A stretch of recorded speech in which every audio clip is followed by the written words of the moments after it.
Good morning students, the brilliant academy के online section में आपका स्वागत है।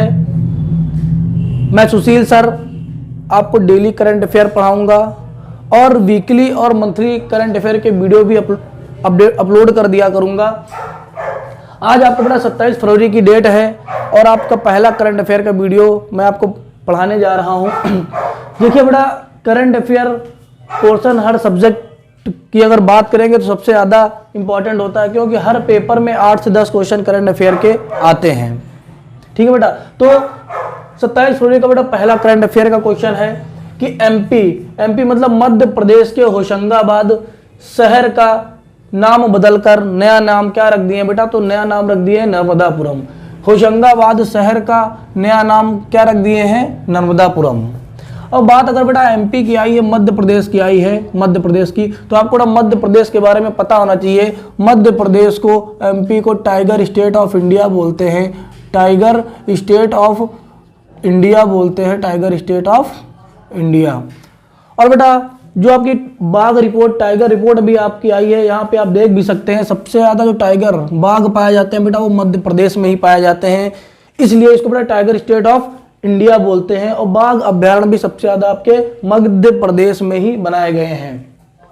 दूसरा क्वेश्चन की अगर बात करेंगे बेटा, तो पेपरलेस बजट पेश करने वाला देश का पहला राज्य कौन सा बन गया बेटा? उत्तर प्रदेश देश का पहला ऐसा राज्य बन गया है जिसने पेपरलेस बजट पेश किया है। अगला क्वेश्चन बेटा आप देखेंगे कि H5N8 बर्ड फ्लू से इंसानों के संक्रमण होने का जो पहला केस आया है वो बेटा रूस में आया है, रूस में। अभी तक ऐसा होता था कि जो ये केस है सिर्फ पंछियों में ही देखा जाता था, लेकिन अब लगातार मानव का इम्यूनी सिस्टम कमजोर होता जा रहा है, इसी कारण जो पशु पक्षियों के होने वाले रोग हैं अब इंसानों में भी होने लगे हैं। आप कोरोना वायरस भी देख सकते हैं, वो भी जानवरों से ही फैला था। उसी तरह ये भी है बेटा H5N8 बर्ड फ्लू, ये पहली बार किसी इंसानों में इसका संक्रमण फैला है। ये किस देश में है बेटा? रूस देश में। और रूस देश से आपको एक इंपॉर्टेंट क्वेश्चन याद होना चाहिए कि रूस की संसद का नाम बार बार पूछता है। रूस की संसद का नाम ड्यूमा है, ड्यूमा। रूस की संसद का नाम ड्यूमा है। और आपको बेटा पता होना चाहिए क्षेत्रफल के आधार पर रूस सबसे बड़ा देश है। रूस सबसे बड़ा देश है जो एशिया और यूरोप दोनों महाद्वीप में पाया जाता है। एशिया और यूरोप, अगर ऐसे बात करेंगे आपका पूरा रूस है तो इसका कुछ पोर्शन एशिया महाद्वीप में पाया जाता है और कुछ पोर्शन इसका यूरोप महाद्वीप में पाया जाता है। तो बेटा जो यूरोप और एशिया जो रूस ये बटा है तो इसको बांटने वाला बेटा जो पर्वत है इसका नाम है यूराल पर्वत, यूराल पर्वत, यूराल पर्वत। ये रूस को बेटा दो भागों में विभाजित करता है, जहां से रूस यूरोप और एशिया दो भागों में विभाजित होता है उसको यूराल पर्वत के द्वारा ही ये विभाजित होता है।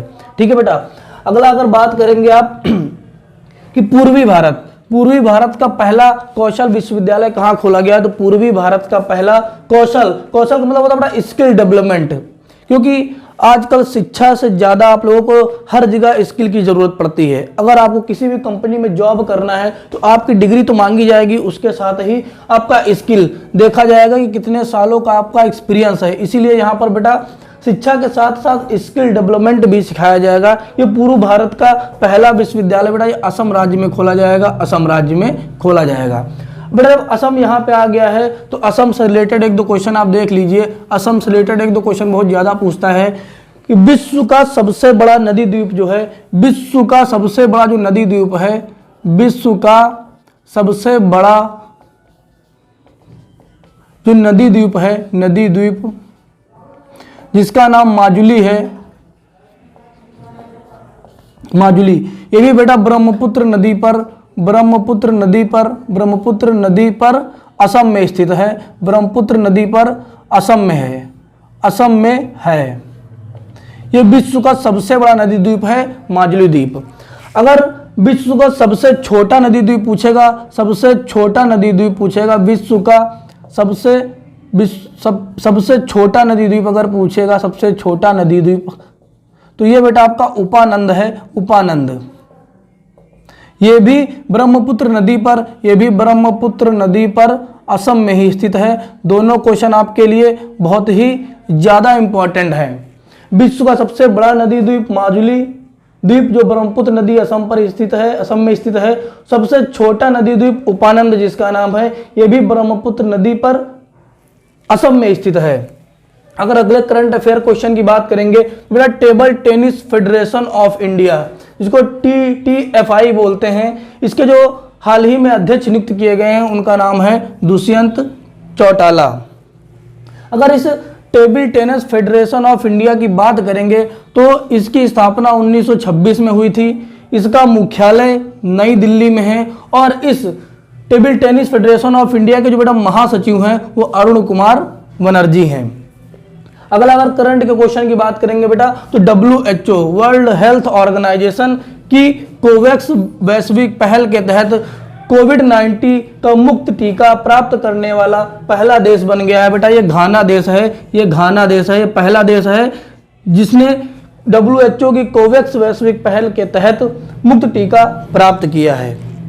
अगले अगर करंट क्वेश्चन की बात करेंगे आपका तो बेटा एशिया के सबसे बड़े मवेशी पार्क का उद्घाटन कहाँ किया जा रहा है, वो तमिलनाडु में किया जा रहा है। तमिलनाडु में सैलम स्थान पर किया जा रहा है। ये एशिया का सबसे बड़ा मवेशी पार्क होगा।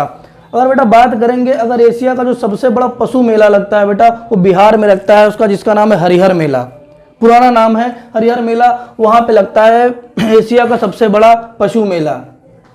अगला अगर आप करंट अफेयर क्वेश्चन की बात करेंगे तो भारत सरकार ने असम पावर ट्रांसमिशन प्रोजेक्ट के लिए $304 मिलियन का समझौता किया है। किससे समझौता किया है तो AIIB से समझौता किया है।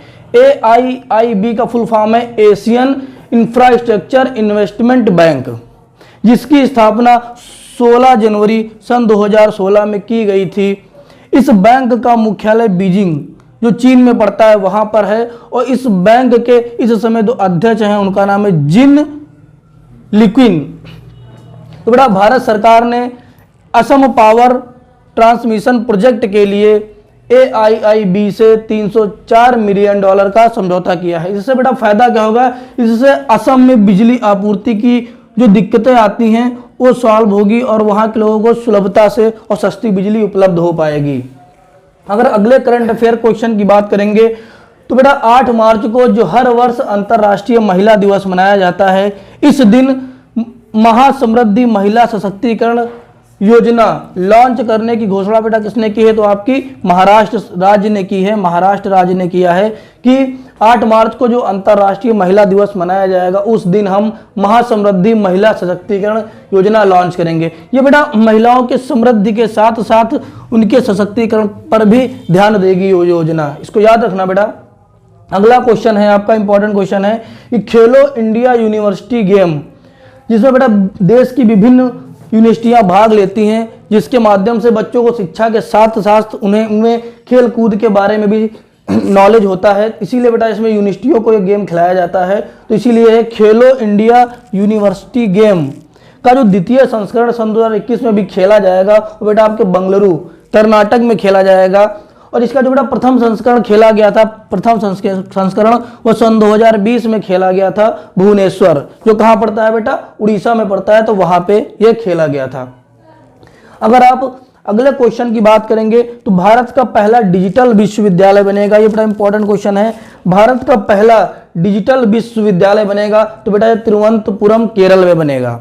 आपको पता होना चाहिए ये केरल जो है बेटा ये पूर्ण साक्षर राज्य है, आपका पूर्ण साक्षर राज्य है। अगर भारत के मैप में बात करेंगे आप लोग केरल की, तो भारत के मैप में अगर बात करेंगे तो भारत के निचले भाग में ये बेटा पश्चिमी तट पर जो सबसे नीचे इधर स्थित है, इसी राज्य को बेटा केरल राज्य बोलते हैं, केरल। तो यहीं पे बेटा तिरुवनंतपुरम में आपका पहला डिजिटल विश्वविद्यालय बनेगा। जब बेटा केरल राज्य की बात हो गई है तो केरल राज्य से एक दो इंपॉर्टेंट क्वेश्चन है जो आपके बहुत ज्यादा पूछता है। जैसे एक झील का नाम है बेटा बेम्बनाद झील, जिसका नाम है बेम्बनाद झील, ये बेटा केरल में ही पाई जाती है। ये भारत की सबसे लंबी झील है। यहाँ पर बेटा नौकायन प्रतियोगिताएं होती हैं, विभिन्न प्रकार के नाव बेटा इसमें नाव भाग लेते हैं और जो नाव जीतती है उसको बेटा पुरस्कार दिए जाते हैं। बेम्बनाद झील केरल में पाई जाती है। पेरियार झील ये भी बेटा केरल में पाई जाती है। अष्टमुदी झील, अष्टमुदी झील ये भी बेटा आपके केरल में पाई जाती है। और केरल का एक त्यौहार है जो बहुत ज़्यादा फेमस है, केरल का एक त्यौहार है जो बहुत ज़्यादा फेमस है, जिसका नाम है ओणम। ये हर वर्ष पेपर में पूछा ही जाता है कि ओणम किसका त्यौहार, तो बेटा केरल का त्यौहार है। इस त्यौहार में भी बेटा नाव प्रतियोगिता होती है, जो नाव जीतती है उसको पुरस्कार दिया जाता है। तो आपको बेटा ये करंट अफेयर के क्वेश्चन हो गए। इसके साथ में ही हम आपको कुछ इंपॉर्टेंट क्वेश्चन और भी बता देते हैं।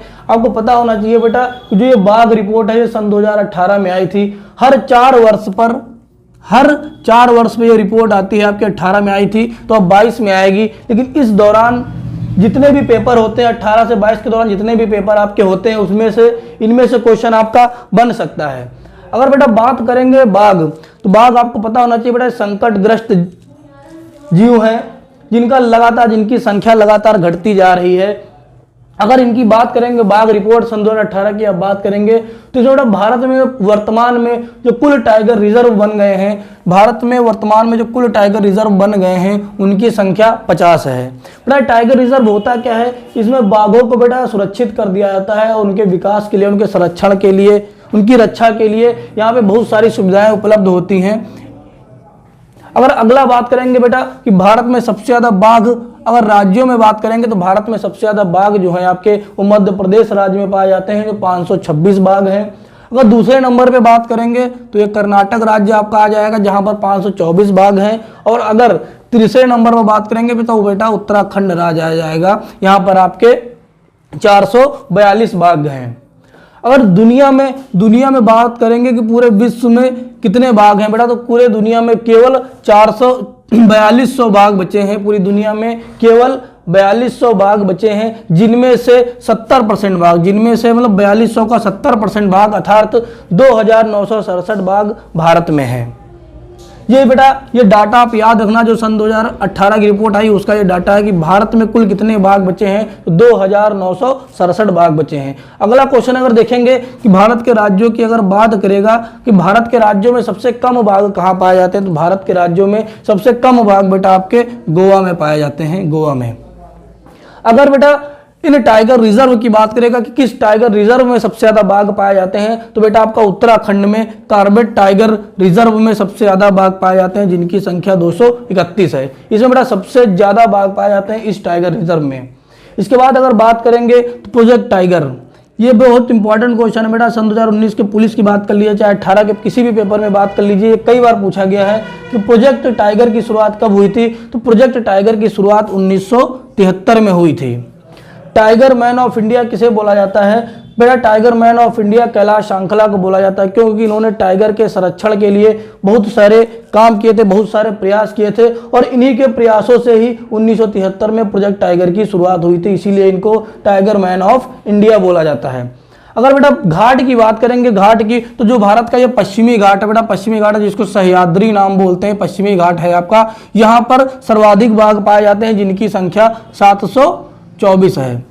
तो बेटा क्वेश्चन क्या पूछ रहा है देख कर करिएगा कि वो राज्य पूछ रहा है या टाइगर रिजर्व पूछ रहा है या पश्चिमी घाट पूछ रहा है कि कहाँ पर सबसे ज्यादा बाघ पाए जाते हैं। तो आज बेटा आपके इतने ही करंट अफेयर के क्वेश्चन रहते हैं। कल फिर हम आपके एक नए पोर्शन के साथ, नए करंट अफेयर के साथ नेक्स्ट क्लास में शामिल होंगे। Thank you.